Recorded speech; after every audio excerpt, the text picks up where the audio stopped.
Cool. Okay, so we're not going to be able to see anything. So if you guys have something, please type it so that it starts flashing, and then we'll know if you guys have anything.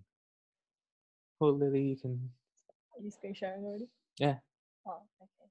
Wait, shit. Am I screen sharing? I don't think so. Maybe not. Like, what they're looking at? Orcs. Hang on. Have you? Sorry. I thought I was Yeah, I'm screen just sharing like, already. All right, now I'm screen sharing. All right, I got this. Hang on. How do I get rid of this? Can I just... actually a pro on this. No, I'm not. Alrighty. All right. There we go. Okay, so welcome to PChat. So for this week, it's me and Ivan hosting. So the intention of this PChat is to be a part 2 of the CEO, CFO, and CPO kind of stream from Functional Summit. So today's topic is more on how you can integrate TM and finance processes into your EB and into your LC. So let's, so this is like the objective in more proper terms. So how can you as LCP work with your resources to really drive exchange together with back office and front office VPs to achieve your goals? So let's check in. So the check-in question is, how do you like to de-stress? So just pop your name into the cell on the left, and then Did they have your access to these slides? onto the right, and Ivan can share access to it now. Oh, okay. I'll share access to it now. There it was. If my laptop works. Share. NLT. Yay, access is shared. Yes. So it should be in your emails. Or if not, you guys can type it and I'll type it in for you.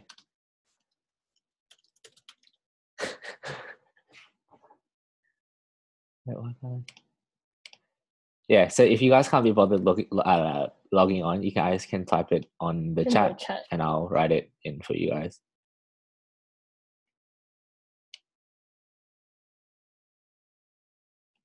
Who the heck? Oh, everybody logging on. Okay, no one wants me to type. No worries. They can type themselves. Jordan says Netflix. Nice. Can't afford Netflix. But you can afford Dota. Oh, true. Eileen says binge watch TV shows. All right, I'll type that in for you.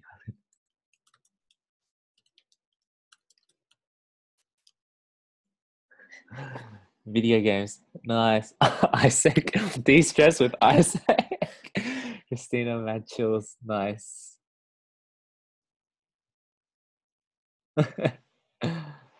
Who else is here? Are we missing someone?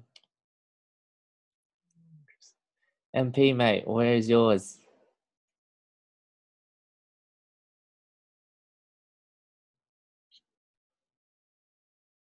De-stress by flirting. Oh, man. Oh, MP, you can type slang. Oh, my God.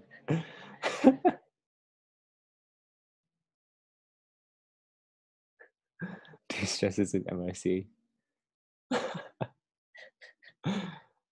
The bands are strong.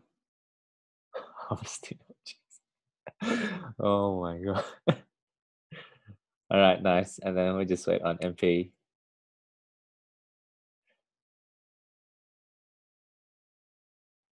MP bottleneck. MP, just say it. Photoshop. Is that it? You de-stress by Photoshop? Photoshop. Okay, Photoshop it is. Wait, shit.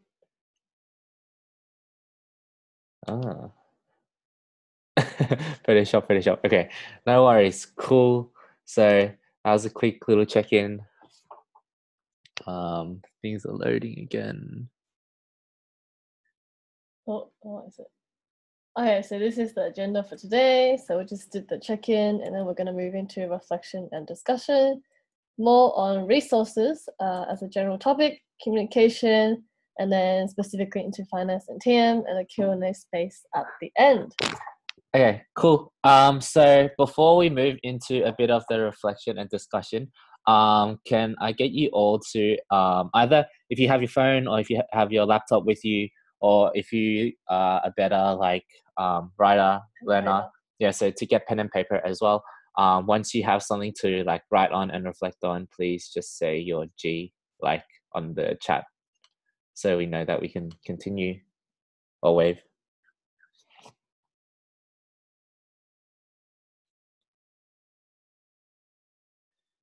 Cool.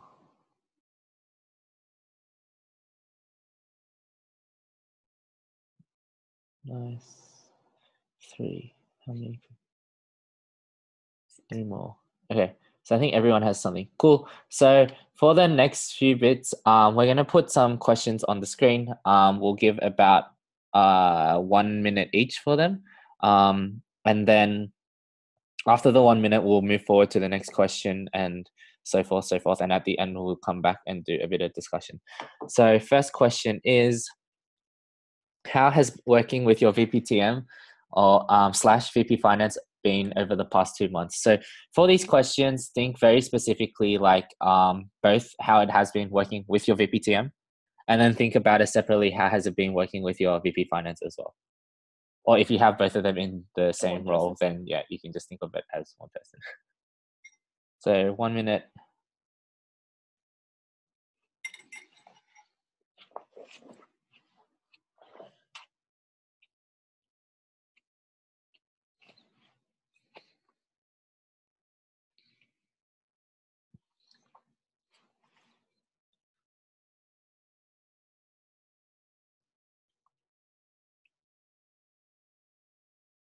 Ten seconds left.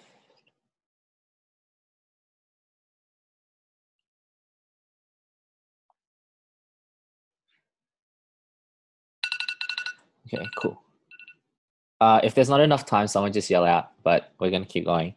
So next question is, what has enabled you to work with your VPTM? Think of it again separately, unless it's the same person. What has actually enabled you to work with your VPTM and work with your VP Finance over the past 2 months?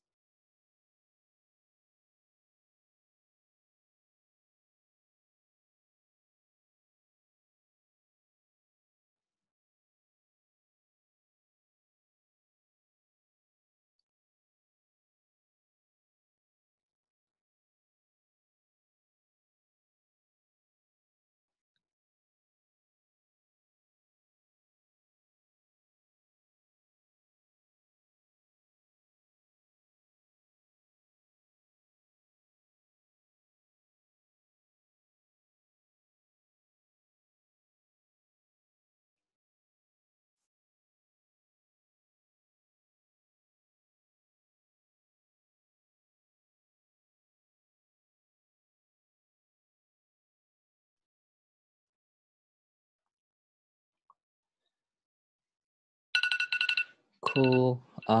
Next question. What has been the challenges to work with your VPTM or to work with your VP Finance over the past 2 months?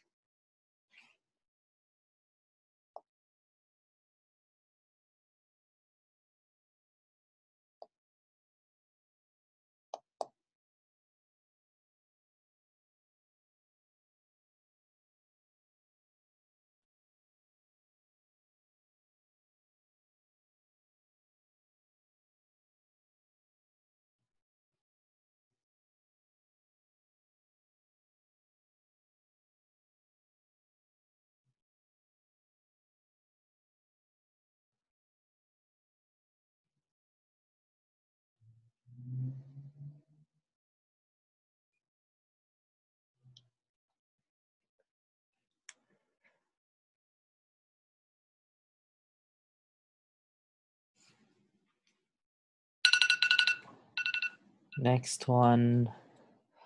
How much do you know about what is happening in talent management or finance, for both in a bigger scale context and also for your own LC?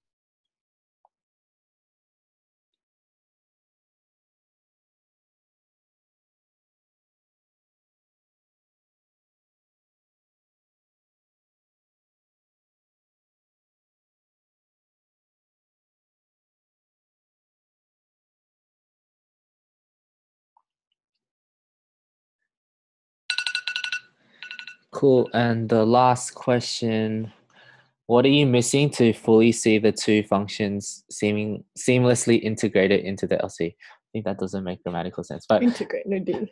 yeah. What are you missing to fully see the two functions seamlessly integrate into the LC?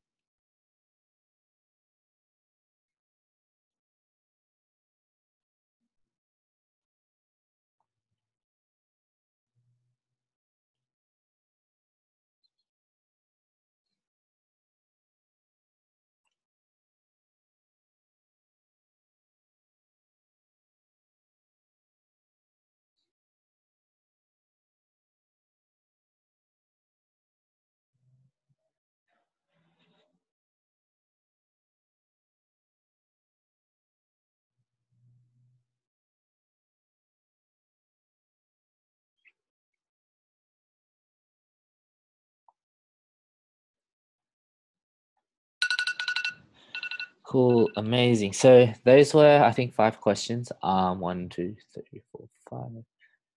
Yeah, 5 questions. So I guess now is like time where we want a bit of sharing. So to provide some context, like as NLT, as you guys are as LCPs, um, more likely than not, some of the challenges that you might be facing or some of the things that are working well in your LC as well can be very applicable to other LCs across the nation as well. So with this space, especially for today's P chat with understanding how to better integrate TM and finance processes within your LC.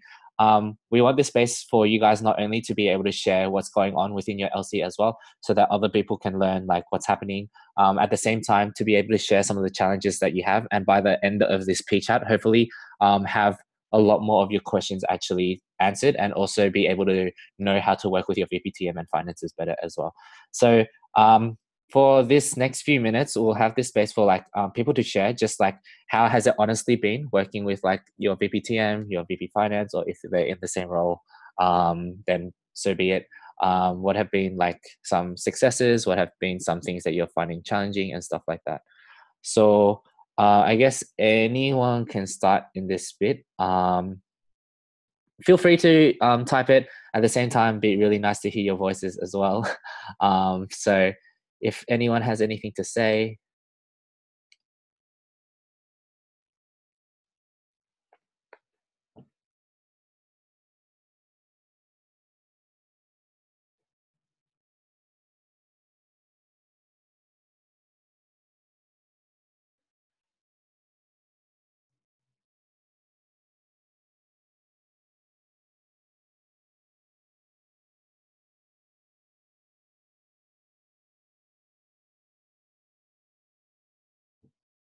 Anyone?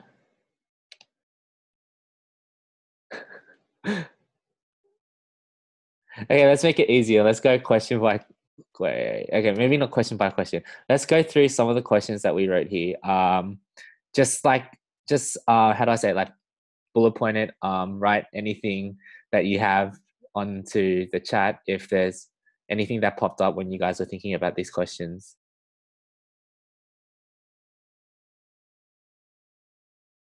So has anything enabled you guys to work with your VPTM or finances over the past 2 months?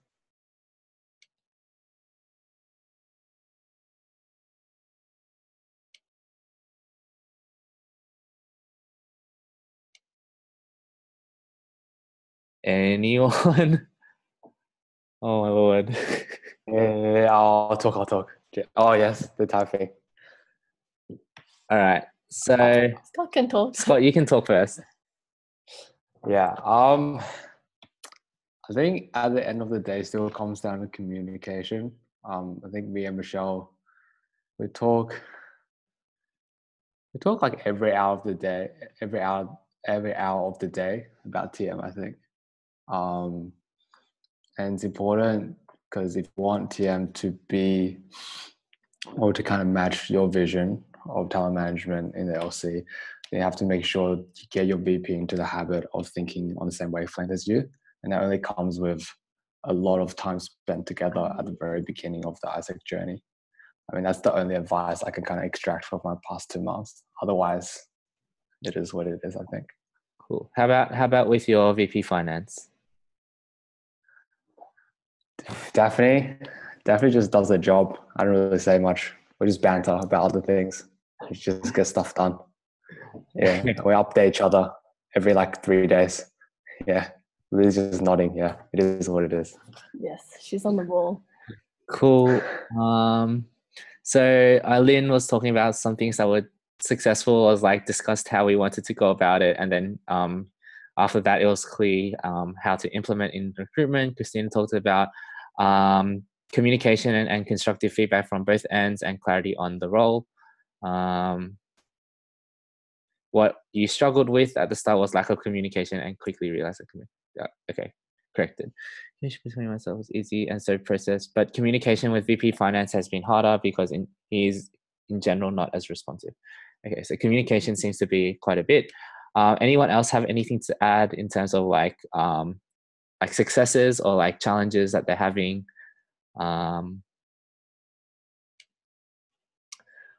Or this question, like what you guys feel like is missing?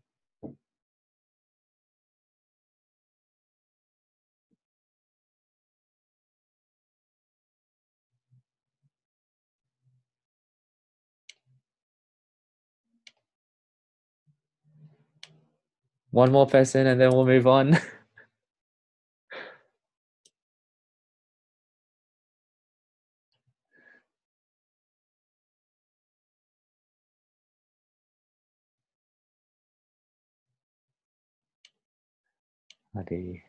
What a quiet bunch. Okay, Jose, nice, thank you.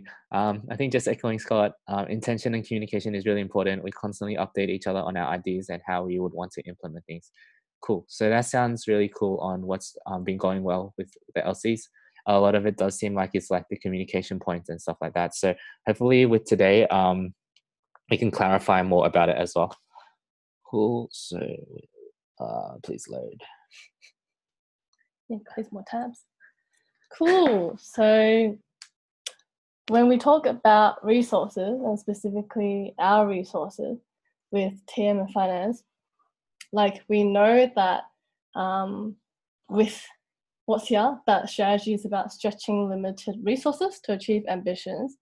If we kind of look at how O-Week has been going for majority of you guys this week and usage for next week, that, you know, like with the whole recruitment in January, making sure we have the people so that we can do what we need to do, that we know that resources are something that we really struggle to maintain, and that communication is like a big part of that. And that knowing that without these resources, our strategies won't like happen and they won't work, because if we don't recruit enough people, then obviously we don't have the manpower to achieve all our opens goals at O-Week, or even like contact them in action space after O-Week. At the same time, for finance side, if you don't have like the money there to really invest at this kind of like peak like attraction period, then it's really hard to say like how you can really attract people later on when it's like harder to kind of like come across them when like you don't have O-Week there. So the first point in terms of managing our resources is knowing our resources, knowing how many members we have in terms of TM side, knowing how much money we have for finance side, and like not knowing in the sense of just knowing monthly. That do you guys as LCPs know actually your resources on a fortnightly basis or on a weekly basis as well? Because knowing your resources is kind of the first step to knowing how you can actually make informed decisions. Because if you are going to change any strategies or make new strategies, you can't really fully set a strategy in place without knowing the people you have to do the strategy or the money you have to really boost this strategy. And that when we look at resources and understanding of resources, it's more the fact that we lack resourcefulness rather than we lack resources. So we know that with like the LCPs that are here in this space, we have some that are from larger LCs, some that are from smaller LCs. We don't all have the same amount of manpower in our LCs, and the same to say for money as well. But at the same time, not having like 100 member LCs or 30K in the bank doesn't mean you can't achieve your goals. It's knowing what we can do with the limited resources that we have and really being efficient with it. Because at the end of the day, If you're efficient with all of your manpower, making sure that they don't burn out, making sure every dollar you spend actually like gives you a return of like $2, then that's how you can like really be sure that you're making the most of your resources. So point 2 is knowing how to use your resources, because only when you actually know your resources and know how to use them properly, then can you actually make your decisions quite like on a grounded basis, and know that you are using data to drive your operations, and the transparency to know like what is happening with your whole LC, and not just purely with your strategy alone without taking resources into thought. And bringing this up again, LCP measures of success, that resources comes underneath the achievement of 100% of your EB members performing. That it's not simply to say, oh, if you want financial growth, you're just gonna do that. It's like a lag measure. And same with like week 2, where 70% of your LC members are achieving 100% of their goals. The only way to achieve this is through your EB members performing. So specifically for this chat, is for your VP Finance and your VP TM. Cool. So let's talk a little bit about the communication flow. So how it actually looks like. I think you guys have when we were in functional summits before, we talked a lot about like why it's important, what our resources actually mean to our organization. If you look at our business model, our key resources are our money and our people as well, which is why it's so important. So let's look a little at the communication flow of how it should look like within our LCs, which kind of looks like this. So imagine that first the brain and the VPTM and finance, or like VPTM and VP finance, what they're trying to do is like they're going to be digesting a lot of the knowledge, or like a lot of the education that is going to be received from either like Lily or myself. So they're going to be downloading and like trying to juggle a lot of these concepts and what they're trying to learn within their own function and what they need to deliver for their LC, right? Which then should flow down to them actually having a conversation with you as an LCP, to make sure that you as an LCP don't need to know every single thing functionally, but you need to know as like a very general overview of what should actually be going on within these functions. So your VPTM, your VP Finance, or if they're combined VPTM and Finance, they should really be sitting down having these conversations with you, or you should be sitting down having these conversations with your VPs and actually understanding like more generally what's going on. And after you know what's going on, then you ask yourself, what is my role as an LCP to actually drive this down towards making it happen? Because at the end of the day, LCP, you're the one that's going to be driving a lot of what actually happens and the activities that go throughout your LC. So you would see that after your VPTM, your VP Finance digests the sort of knowledge and information that they need, how to actually make these processes happen within your LC, then they should brief you, or you should approach them and have them like ask them what's going on with their side of things, have a good understanding or like a good overview of what's actually happening. And then as VPTM and VP Finance and LCP, then you three, or let's say just VPTM and LCP, or just VP Finance and LCP, then you would actually go ahead and then start educating this for your own EB in terms of what's actually necessary for them to know. So because we start to understand that finance processes, TM processes, they're not just being driven from your VP side, like finance processes in terms of like tracking income and stuff like that. It should come from your product heads. And same with like your VPTM, with a lot of your TM processes, you will know now that it's actually driven by a lot of the people who are managing the people in your organization. So to really make sure that once you have a good grasp and a general overview of what's happening, that then you can see the second point where it's like splits off into 3 directions, is that you start to actually downscale this to all the relevant people that need to know. So as a VPTM, as a VP Finance, depending on what the topic is, maybe it'll be separate, so just VPTM and LCP, or just VP Finance and LCP. Then you'll go ahead and educate the EB on like what actually is this process. How does it affect you as an EB member, and what do you need to drive as an EB member in terms of our people side, in terms of our money side as well. And then after this, less applicable for finance, because finance don't really have members or team leaders. At the same time, that's the same for VPTMs. but you know there's things like team standards and stuff that need to be delivered by the team leaders as well. So that's why there's this extra layer, I would say, for talent management, where even after your EB understands, then your EB as a whole management board, like as a whole EB, I guess, then you guys are supposed to drive those processes down towards your whole management board as well. Have those MBMs, hold those trainings for your team leaders, make sure they understand what they need to be driving from the people side of things as well.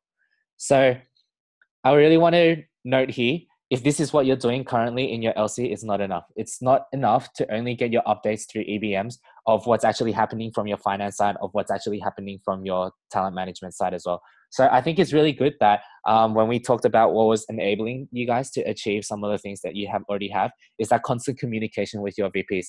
At the same time, I think what also needs to happen is that you actually need to have more of these spaces to talk about like very specific things, not just bounce around ideas, not just being like, hey, how is it going, but actually really talking solidly through of like, let's say I have an initiative that like for talent management or finance that I need to drive.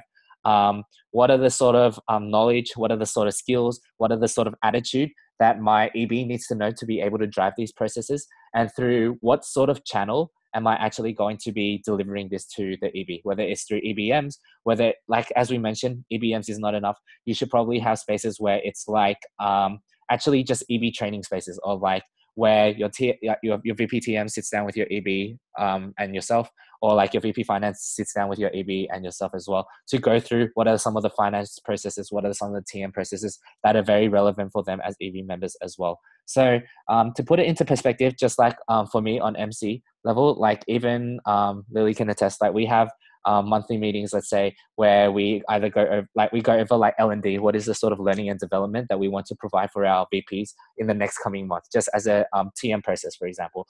Or let's say as a money process, what Lily has is they have CEO and CFO meetings with Jesse. We have money meetings to look at our financial state of ASIC in Australia as well. So making sure that you actually set spaces and times outside of EBMs to actually go through this either together with your VP TM and VP finance, or to go over as an EB what they actually need to know as well. So in terms of the communication flow, this is how a lot of the talent processes should be driven down, that your VP TM and finance should be absorbing a lot of the information, digesting that, and then having those conversations with you as LCP to make sure you have a good overview of what needs to happen.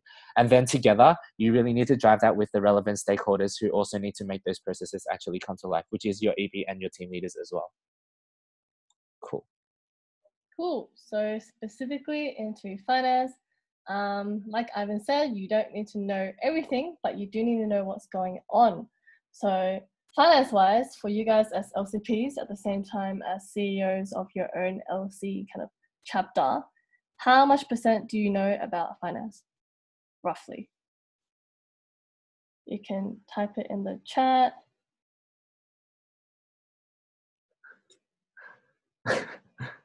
Oh, shit, no, I don't want to click on the tab. Oh, fuck. Oh. No.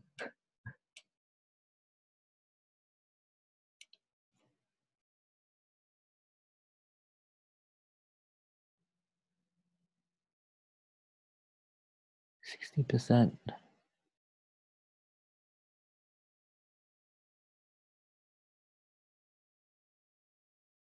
You guys can type or just yell out. Of our finances or finance in general? Finance in general. How much do you know? Let's see.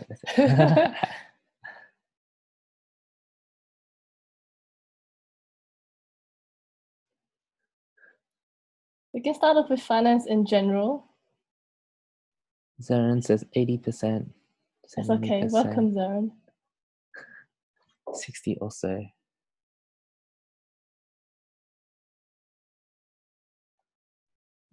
Cool. So around 60 to 70.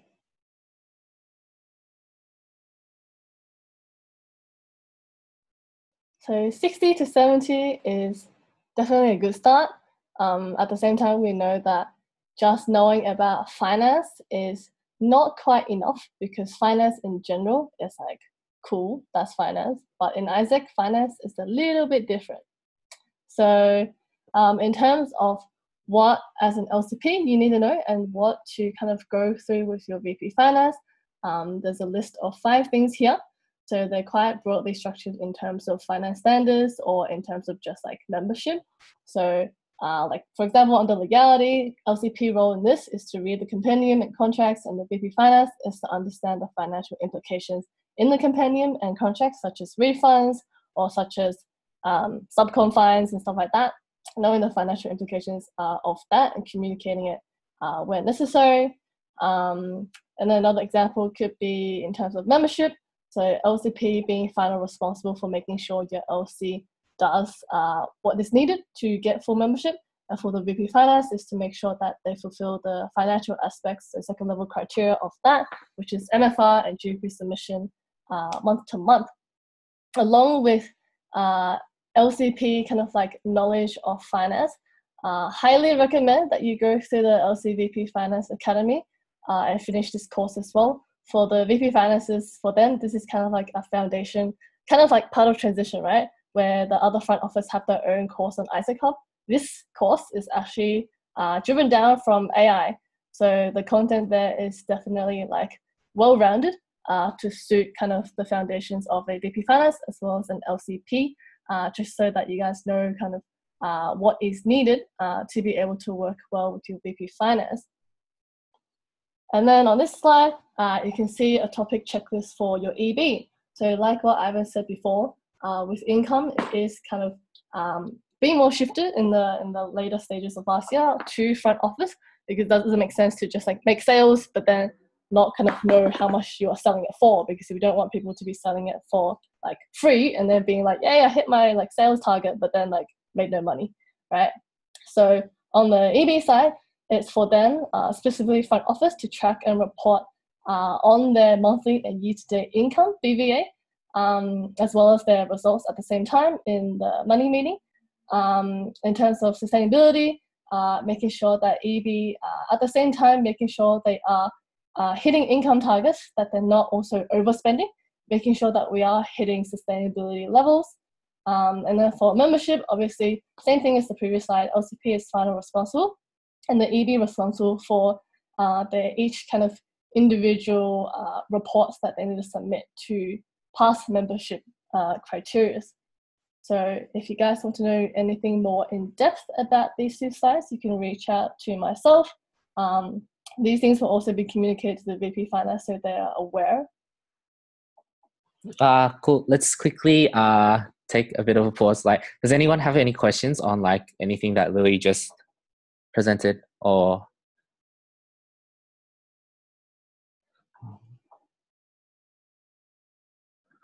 what the fuck? Darren, why are you asking what is NAF?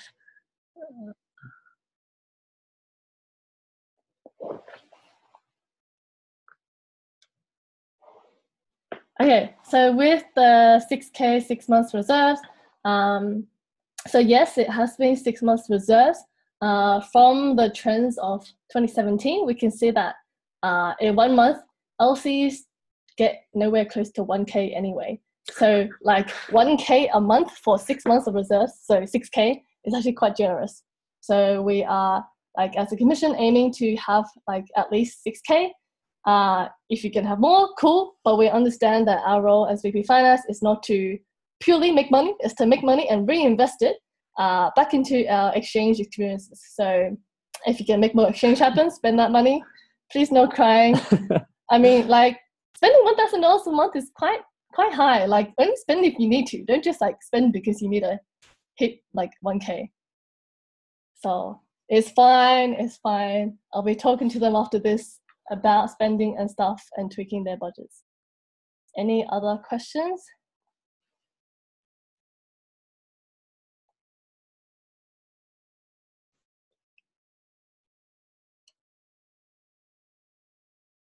What Jordan said. This one. Huh? This one. Oh, how often should money meetings take place? So what happens on like MC level, we have it every Monday, so every week, so that front office can update on both results and money resulting from the results at the same time. And from my end as like VP Finance, I update on the expenses that happened in the past week as well, so we can see a balance of what came in and what went out, and like how the BVA is going week to week, rather than just purely waiting for the MFR and being like, shit, we overspent. So making sure we track it every single week, so you're aware of like where your resources are at, if you're not having enough, or if you are spending too much and not enough income is coming in.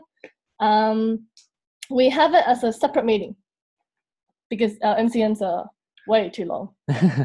So, separate space. I mean, like, just like we mentioned before, like for Christina, this specific part is like we said, it's not enough just to have your MCM, or like not enough just EBM, to have your EBM, because like there are a lot of things that you still need to know outside of that. Like a lot of the times your EBM, our MCMs, they're going to be a lot of updates, and they're going to be a lot of like ways forward.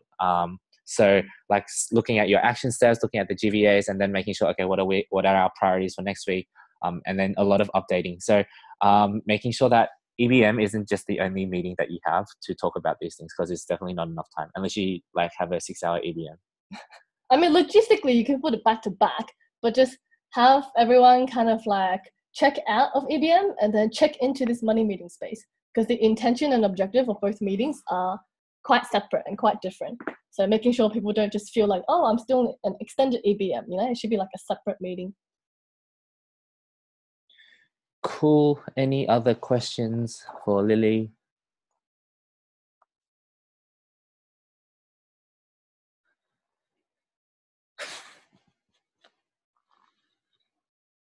If no more questions, please wave.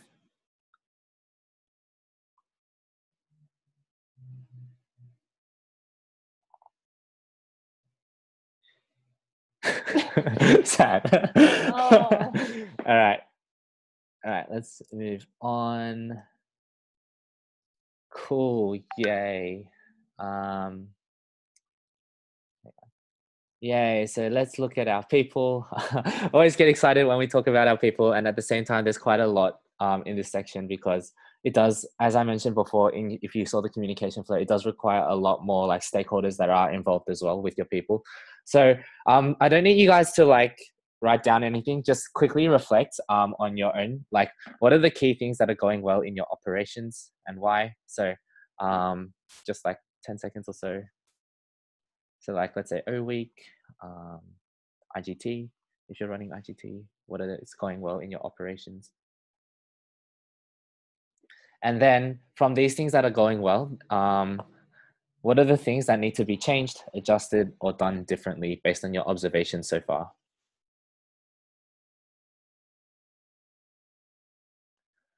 Again, don't need to think too in depth. Like this is just to spark some of the, like what's going through your head, your ideas and stuff like that. Cool, so have this question in mind, and we'll go to the next one. So what are the things enabling your people to do their best work, and why?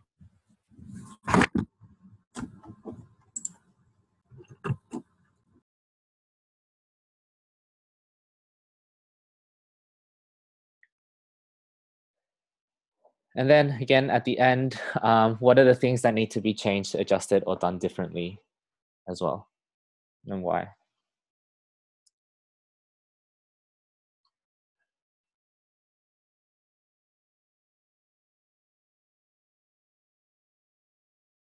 Cool. So I just wanted to quickly ask you guys these two questions, get you guys to really think very briefly of some of the things that come to your mind, and maybe you have pretty different answers for both of them, but really trying to bring in this concept of like, they are the same question at the end of the day. Like, what are the key things going well in your operations? Why? What are things enabling your people to do their best work, and why? And why essentially they are the same things is because at the end of the day, as we mentioned, your role as an LCP is not to go in there and do everything, right? Your role as an LCP is to ensure, as we looked at the slide before, 100% of your EVs are performing. So given that if the key things that are going well in your operations, then it should mean that something that you're doing as an LCP are things that are actually enabling your EB or your VPs to actually be doing their best work, which is hopefully why it actually reflects well in the sort of operations that you're actually doing. So when you actually think about it from this level, like they are the same question, just that one, you're looking at purely like operations, what's happening on the ground and the results that are happening. And then the second one, you're actually looking at how are these operations and how are these things actually going well? What's actually enabling the operations to do well? And it's the people behind the things that are actually the things that you're doing. So to really get across that message that yes, operations are there that to happen, they're always going to happen. But sometimes if we're just purely looking at our strategies, that we're purely looking at our stores every week, our GVAs and stuff like that, then you miss the thing that's behind it, which is like, what are the things enabling your VPs, enabling your members to actually do their best work, to actually do these operations as well. So really, you like the point here is that you really, really need to understand like operations and people go hand in hand. Like without people, you're not going to have operations. Without operations, you're not going to have people, because like they just can't do anything if there's no operations as well. So I think a lot of the times, sometimes we focus too much on operations. It's not a bad thing. I think focusing on operations is very good to make sure that we're driving results. And at the same time, I think we don't spend enough time actually looking at our people and how can we make sure that we're facilitating them and having them in their best environment so that they can do their best work as well. So what we're trying to really talk about here in talent management is making sure that we look at this. The TM processes that you see are, one, making sure that the membership experiences there are being fulfilled. And that's what we talk about, like the people, what's enabling them to do their best work. And then you can see on the other side is the business strategy. How does the membership experience actually contribute to us hitting our business strategy and making sure that we achieve the operations that we want to see? So you can see from both sides of things, some of the stuff of membership experience are like purpose, engagement, development, contribution, satisfaction, and again, for our business strategy, for ISEC anyway, achievement, goals, exchange, leadership, PNF, and stuff like that. So the key thing here to keep in context is that you have to remember a lot of our membership are actually on a volunteer basis. So we actually really need to cater our membership experience, our value proposition towards a volunteer. Like what do they actually want out of a volunteering role? And a lot of the stuff that we mentioned here on the membership experience side are the things that probably what they want to be looking for as well. And at the same time, we know that we can't just look at this in isolation as a membership experience, but also look at our business strategy of what we actually need to achieve as well. So the goals, exchange, leadership, and stuff.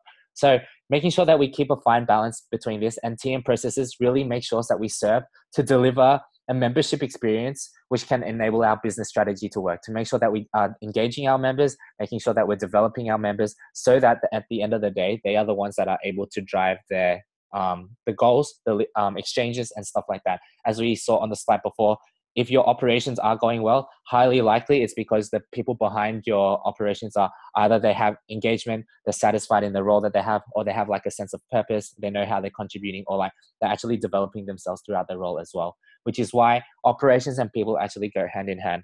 And what I want to touch more upon is why more and more the case when we talk about TM, a lot of it actually has a lot of stakeholders that are involved, because at the end of the day, the people that are interacting with our members are your team leaders, are your VPs, not just your VPTM, but everyone as well. So to really look at this in recent times, I think some of the people who went to APLS might have saw this.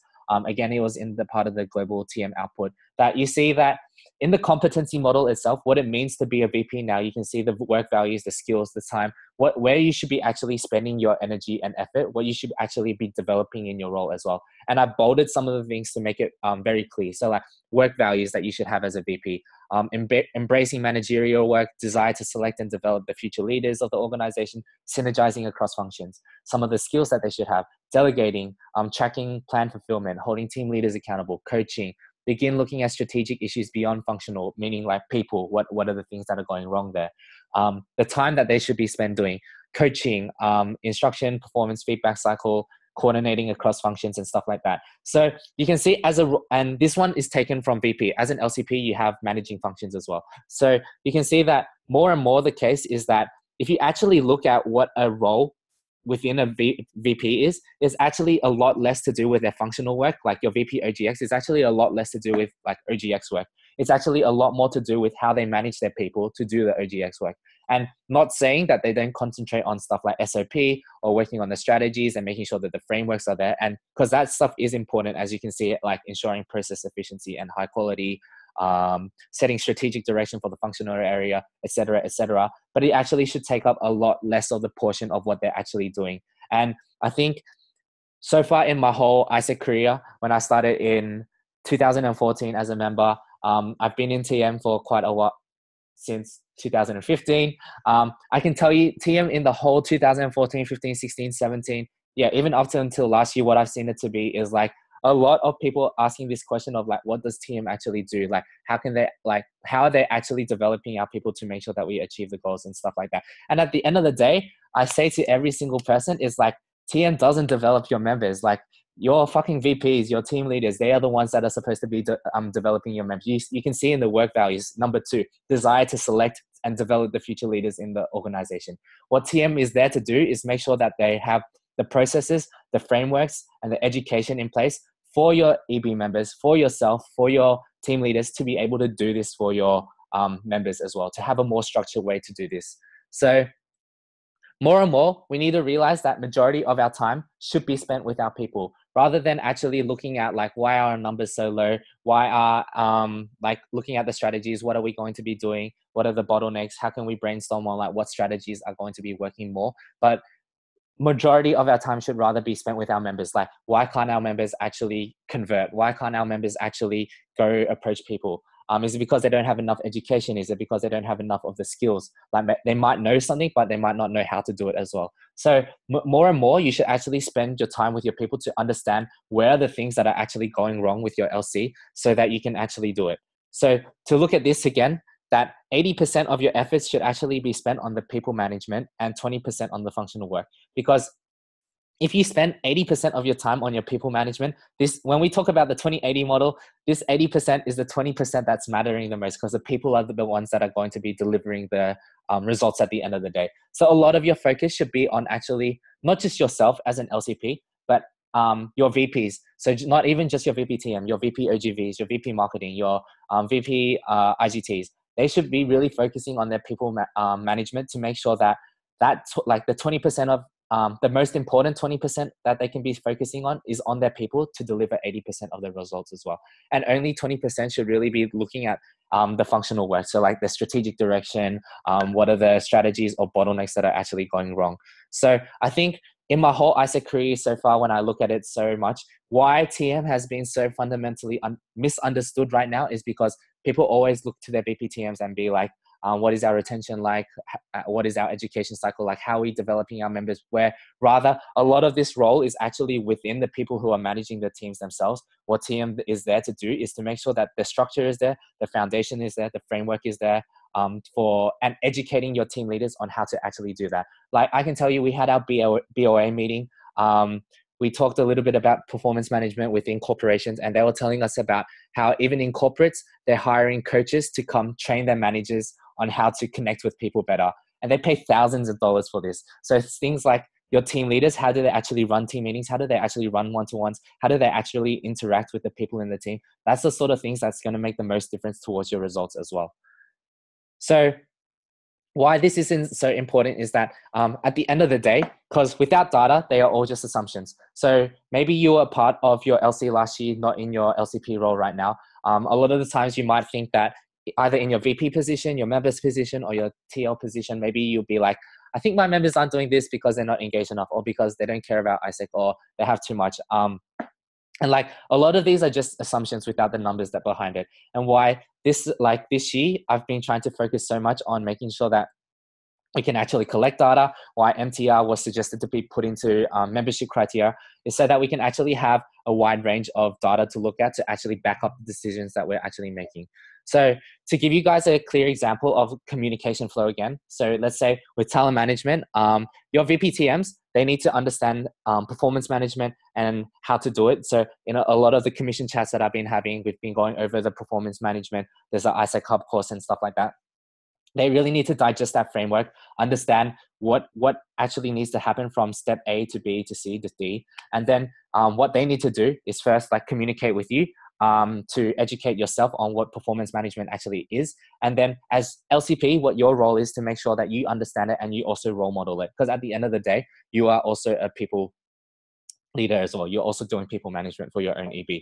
So some of the comments that you guys were making, like mentioning before, in terms of like having this constant communication with like your VPTMs, with your VP finances, that is actually people management in itself.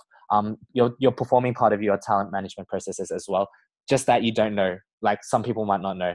And to put it into context right now, as LCPs, you really need to learn and also spearhead initiatives. Because I can tell you within our entity context right now, not enough of our VPs actually first are able to digest this fast enough and to actually be the ones to come to you and say that this is what we need to do. So your role as an LCP within the context of ISEC in Australia 2018, you also need to be the ones that are proactively approaching your VPTMs. Going back to the first question that we asked, how much of the TM stuff do you actually know? And talking to your VPTMs, what is actually going on with the function? What do I need to know? And what do we need to drive within our EBs as well? So not just putting that onus all on your VPTMs, but also you approaching your VPTM directly of understanding what do you need to know and how you can support them as well. Once you understand, for example, in this performance management context, is that first you schedule a education space to deliver the training towards your EB so that everyone understands why it's important and how they actually need to do it. So again, just like Lily mentioned, just like we showed in the slide before, it's not just enough to have it in an EBM where it's like update, hey guys, you guys need to take a performance management course. You need to do it by this date and that's all. But actually going through why it's important, how to use the tools, how often should they be doing it. So then your VPs, they're able to understand and then deliver this towards their team leaders or towards their members directly as well. So after your EB is on board, again, like I said, there's a lot of stakeholders. So for LCs with team leaders, then you will also make sure that you need to schedule an MBM, management board meeting, to deliver the training towards your management board so they also understand why and how. And again, why this is so important, like on the right-hand side, why this like downscaling is so important is because of the slides that I mentioned before. A lot of our role actually is as a VP, as a team leader, even if you go look at the competency model, is that a lot of our time, a lot of our skills, a lot of our work values should be spent working with our people to make sure that our people can understand what they need to do so that they can perform their JDs to the best of their abilities as well. And in this context, this is what it's like for you. Let's say performance management, like your VPTM, they need to understand how to do the goal setting. They need to understand what the continuous feedbacks look like, how to do the one-to-ones, and they need to know how to do the performance review.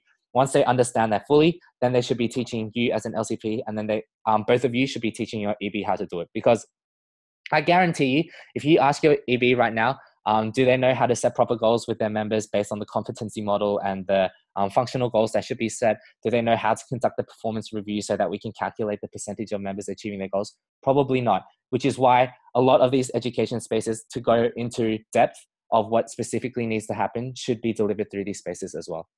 So this is what's coming up for March in talent management.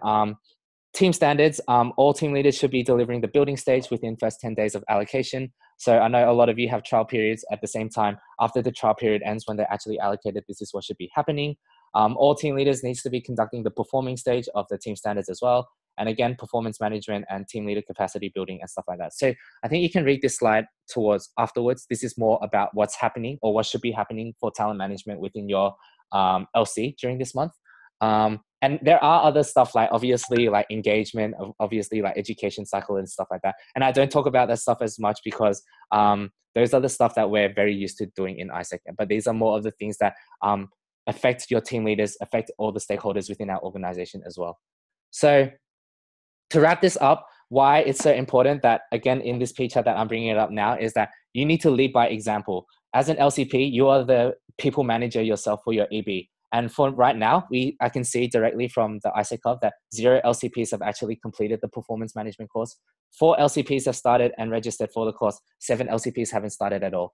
And for us, if we really want to achieve our entity week number 2, then like honestly, you just need to lead by example. Like your VPs are not going to be doing performance management if they don't even know how. And as an LCP, if you're saying it's okay that you're not doing it for your own EB, then they're going to probably most likely say it's okay for me not to be doing it for my team leaders as well. So again, this was the timeline that we mentioned a long time ago in our week webinar, that during this month of February, we're really trying to get those processes in place, and that by the end of March, we really want to be able to measure the percentage of members actually hitting their goals. And the implications behind this is this part. What this means is that for the implementation checklist, 20% should have already been completed by 23rd of February, which is in like, I think 2 days or 1 day. What 20% is that your VPTM has taken the course, and you as an LCP has taken the course, and you as an LCP has already set those goals for your EB and starts to measure your EB based on those goals as well. 50% needs to be completed absolute latest by 9th of March. And why that needs to be the case is that if you look at our entity week, it's percentage of members achieving their goals by 31st of May. And if it's not happening by 30, like if we don't set goals for March, then we're not going to have data for March. We're only going to get data coming in April. And if we only have data coming in for April and for May, you already know that that's a deadline, and I can guarantee you we're not going to achieve our entity week. So it's really, really important that you make sure that 50% gets completed absolute latest by the 9th of March. Actually, I said this earlier before. I said 28th should be when it already is set, but I know that some LCs are doing trial periods. So absolute latest 9th of March. Otherwise, if you set it any later during the month, you're only going to have 2 weeks to achieve those goals, which is not how you should be doing your goal setting either for a 2-week period. So please make sure so that 100% can be completed by the start of April. We actually have data to actually be measuring this up as well. And yeah, as LCP, as I mentioned, you guys are people leaders. You guys really need to start role modeling this for your EB so that they can actually drive this down towards not only your EB, but then also your team leaders as well, if you have it. So that's a bit from TM side. We're going to quickly tap it there because it is 10. So is there any questions for the TM side of things from LCPs?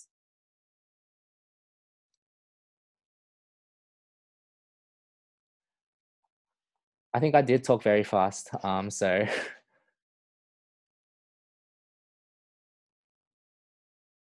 Love the gym. Yes, you do have to watch the videos. Yeah, you have to to watch mark the them videos, as Scott. complete. And also, Scott, I actually think I looked at the hub. I don't know if you took the right course, mate. I didn't actually think I saw your name on it. Maybe it's Linghan, like the Chinese name. Yeah, I don't think I saw it. But we can go into that later. Oh, okay. Yeah, all right.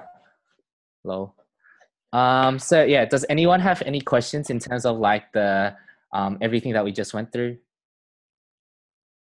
I mean, like, I think from my side as an MCVP team, I think the key thing that I want to see, especially for ISEC in Australia this year, 2018, is that by the end of the year, not even when I'm like gone, but like by the end of the year, that you can honestly say that this year TM, your VP TMs actually had a very clear role in how they play and how they actually contributed to the LCs. I would hate to see another generation of VP TMs where they have VPs leaving because they feel redundant in their role.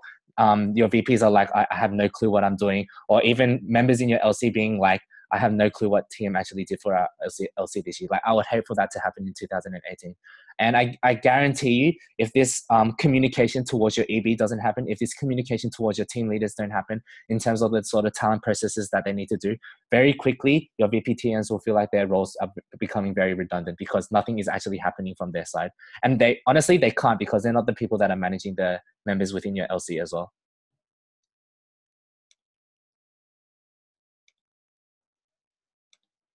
Cool. So any last questions before we wrap it up for today?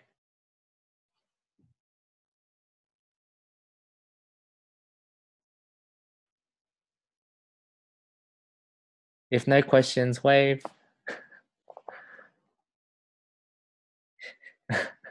Nice.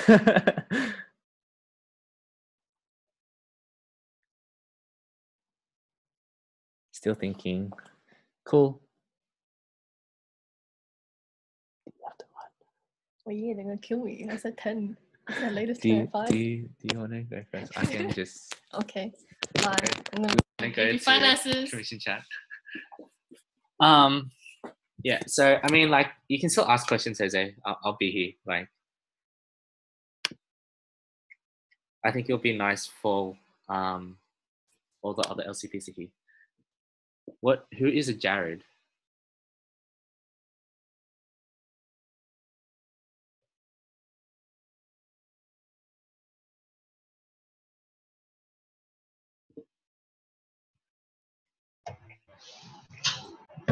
Yeah, so LC, yeah, everyone should take the course besides members. So everyone that's leading a team should take the course. So if, let's say, I'm not completely sure in UC, like, let's say if Kevin doesn't have any members, then technically he doesn't need to take it. Wait, no, actually, no, I take that back. Kevin needs to take it because he needs to understand it of how to educate your EV. Sorry.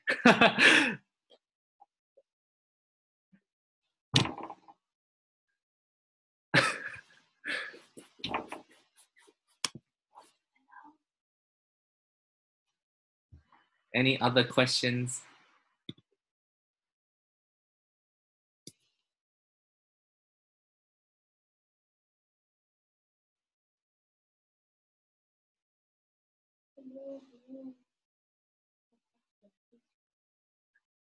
If no more questions, you guys can wave. Or if you're still thinking, then yeah.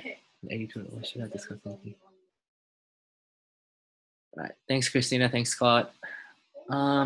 Eddie, what should our discussions be geared towards in terms of people? So, Jose, I think like in the context of this, of like what you should be having in your discussions with your VPTMs are like things like, let's like think about if team standards needs to be happening within your LC, if performance management needs to be happening in your LC right now, or even if you go back to, let's say this slide here, but you look at the one for team leaders or for your VPs, if you look at the work values, if you look at the skills, or if you look at the knowledge, skills, and attitude of what your VPs and what your team leaders should have in terms of people management, then you would start to digest of like, how much do my VPs actually know about this? How much do they actually have the skills to be, let's say, coaching? How much do they actually have skills to be like selecting and developing the future leaders of the organization and stuff like that?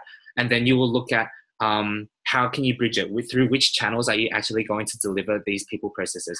So let's say for team standards, let's say for performance management, one of the channels that you can deliver this is through your management board meetings. And the objective of it is to make sure that like all your team leaders at the end can actually be able to drive this performance management, understand exactly what it is, has the knowledge, has the skills and the attitude to be able to do it as well.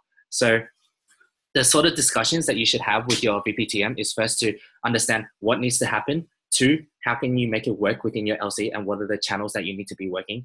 And I think these are the two key points right now, because honestly, I don't see that happening within the entity right now. And I think it's okay because it's still early. But later on, once you start having this performance management is where you can start to get more of the, what I would say, the juicy information from the people side. Because like once you actually have the data of like what percentage of your members are achieving, you can start to silo it out by like function by function, team leader by team leader, which members are achieving in the team. Or maybe one team is achieving more than the other team, and then you'll start to ask yourself why. Is it because the team leader in this team isn't being able to perform like the skills that they need to have? Or combined with like, let's say your membership survey, you find out that maybe the style of the team leader who's leading their team, they're not actually doing things in the right way. So right now is still building to make sure that you have the proactive stage to provide these processes. And once you actually have these processes in place and you collect the data back, you can start to actually piece together the data and understand exactly where your bottlenecks are. You can understand, is it that your members don't have the knowledge? You can understand, is it that your members don't have the skills? Or maybe it's not neither of these. Maybe it's just that your team leader isn't delivering the proper team standards towards your team. Maybe the team leader doesn't know how to hold effective team meetings and stuff like that. So you can start to piece two and two together when you start to have all this data in place. But to even have that data to begin with, you need to make sure that one, they are doing the performance management and that you're collecting that data to begin with as well, so that everyone understands like how they actually play a role rather than doing guesswork as well.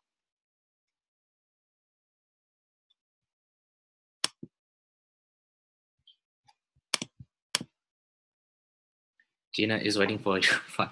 Cool. So, I mean, I think something cool I'll show you is like, this is what I've done for,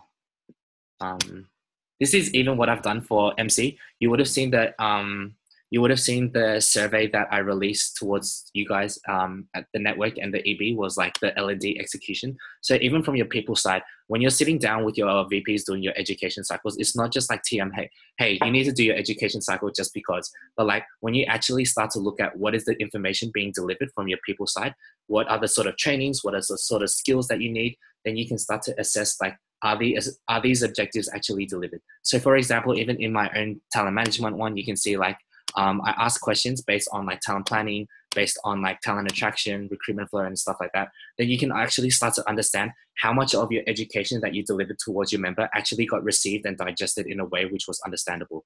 And from this main slide, you can see that the adequate knowledge in what needs to be done, adequate skills to execute. You can see that this is some of the inferences that you can start to pull for your people side and what you need to improve on as VPs, as team leaders as well. So from this January data that I got, what I inferred from this is, which is why I said as an LCP role, you also need to be more proactive to reach out to your VPTMs, is because I feel like right now from the data, what it says is that a lot of the VPTMs is they're getting a lot of information, they're having the knowledge of what needs to happen, but they don't feel confident in the skills to actually execute this, which is why they might not be approaching you guys as LCPs or saying, this is what needs to happen. So this is why I say from your side, you also need to approach your VPTMs and actually hash that out and understand it more so you can also drive this initiative rather than just purely from your VPTMs. And this is all coming from data as well.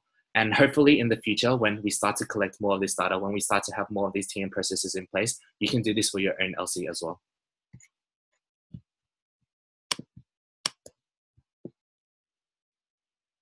Cool. Any other questions?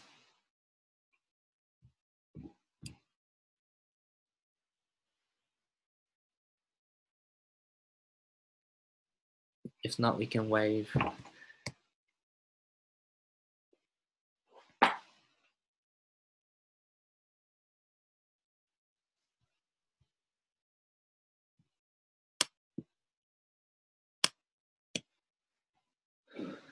Cool.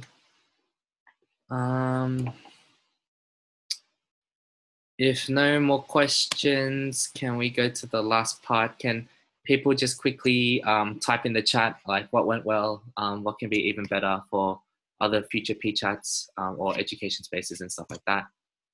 And then I'll just type it in here and then we can be done.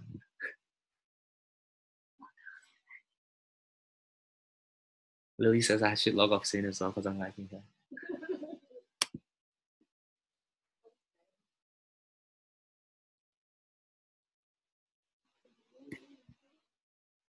Anyone?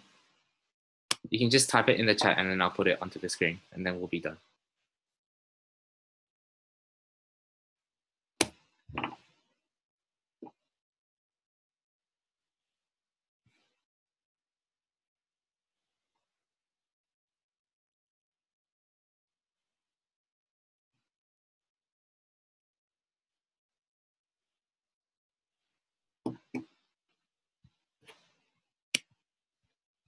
Cool, thanks Jose.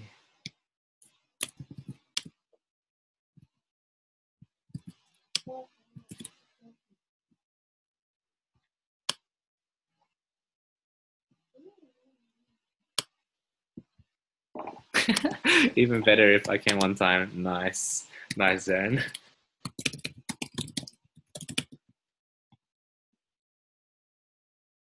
Okay, cool. If no one has anything else to add, you can wave and then we can just finish.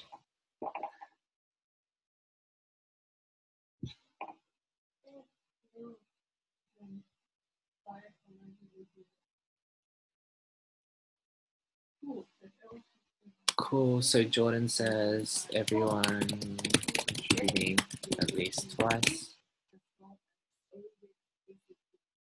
Cool, thanks Jordan.